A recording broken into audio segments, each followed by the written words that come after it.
Thanks very much. I'm happy to have a microphone because last night I was asked about 20 times why the Trojan guy was here.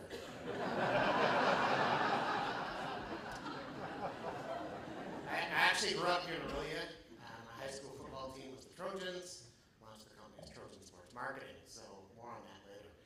There was somebody who wanted some samples. I apologize. They'll be there around noon. I'm not sure if the moment's still appropriate. It's interesting to watch all the speakers who canvass you to attend. It actually reminds me of, I can empathize. I actually went to Winnipeg last week. And they flew me out and put me up in a hotel, and I was doing a keynote on marketing trends. And I was pretty excited. There was going to be a lot of people there. And I went into the room, and there's only one guy sitting in the room. There's seats for 150. Thought to myself, do I turn around and go home? You know, maybe go visit some friends, ride away to the woods, who knows? I decided to give it my all, do the best presentation I could, entertain, educate this fellow, and I did a good job, I thought. At the end of it, I thought, you know, if I skip the Q&A, I can probably grab a quicker flight home to Toronto, see my kid's soccer game. So I asked him, do you mind if I skip the Q&A? And he begged me not to, because he was the next speaker.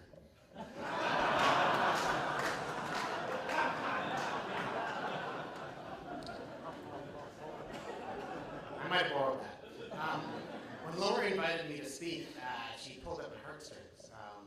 I think I'm a white kid, and she said you could actually bring your parents to the presentation, and they're here, right in the front row.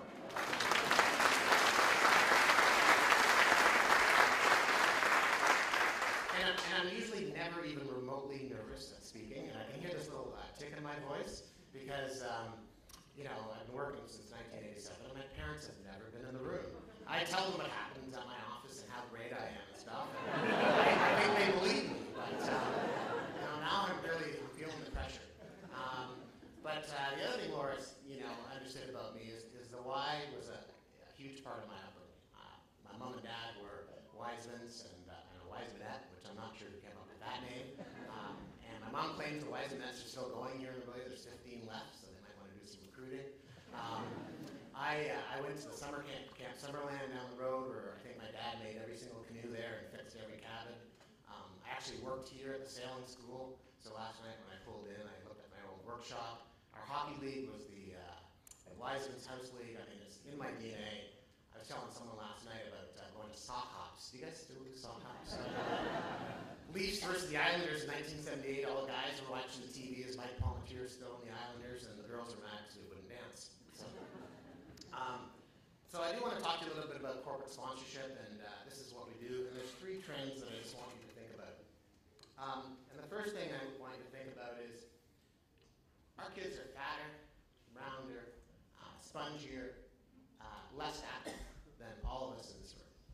There are less people in this country playing organized sport. There are less people getting involved. You might think, what does this have to do with sponsorship? It's a direct correlation. One of the things we've done for the last 6 years is sponsored some major research in sponsorship. The good news is, despite the so-called recession, which I really don't believe hit Canada, sponsorship has gone up by 42% in the last decade in this country. And cause sponsorship is continuing to rise. Sports sponsorship, despite the Olympics, is actually on the decline. If you're in the activity business and you're trying to get corporations or government or key stakeholders interested in what you're doing, if there is a lack of participation, if there's a decline, and you think about the facility issues, drives me bananas that my kids who are in grade 5 and 2 have, you know, gym twice a week. I mean, what's with that? That has a direct impact on the sponsorship business, and it's a big issue. The second thing is that, and this is good news, is that corporations have learned, and I've probably read, without exaggeration, 1,000 research reports, maybe more. When you boil down things like sports sponsorships, professional and amateur, you know what? The consumer actually doesn't care. And what I mean by that is, yeah, if you're a Saskatchewan Rough Rider fan, you love the Riders, Rider Pride, you wear green. And yeah, it's great that Pilsner sponsors the team. That's just getting you a beer or a good time. Deep down, the consumer doesn't care. You know what? I've seen a ton of research on Olympic athletes. Consumers don't care. They say, yeah, it's exciting, but you know what? I wish I could canoe all day. I have to go to work. What corporations have realized is they have to give where they live. look at the last 10 years of major sponsorship marketing award winners in this country, the common definition with them is there's a causal tie-in. So Purelator looks at the Canadian Football League and says, our executives want us to be in football. It's a great fit with our employees and where we operate. But at the end of the day, they need to integrate a program called Tackle Hunger that actually allowed them to resonate with consumers. After many years in soccer, BMO hired us this year to create what they called the nut to break through. With all due respect to my clients at BMO, tons of money in soccer, great entertainment, great awareness, but they weren't getting consumers motivated to think about BMO. So we created a program called Team of the Week. And one of the edicts that we proclaimed is that this is not a soccer program. This is a community program. This is an opportunity for teams to talk and tell stories about the impact of friendship, relationships that are built through playing on the soccer team together, traveling the van, traveling the bus, etc. So that's good news for everybody here. But there's another twist to this whole thing. The not-for-profit sector, and you've heard from my introduction that we have a wide and varied experience, is, I have to admit, kind of odd that we work with organizations from Nike to Boys and Girls Club, but it gives us a very interesting perspective.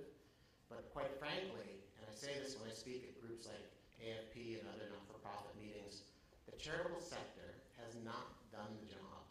So therefore, major corporations are creating their own programs and their own properties. Imagine you're in the mental health business.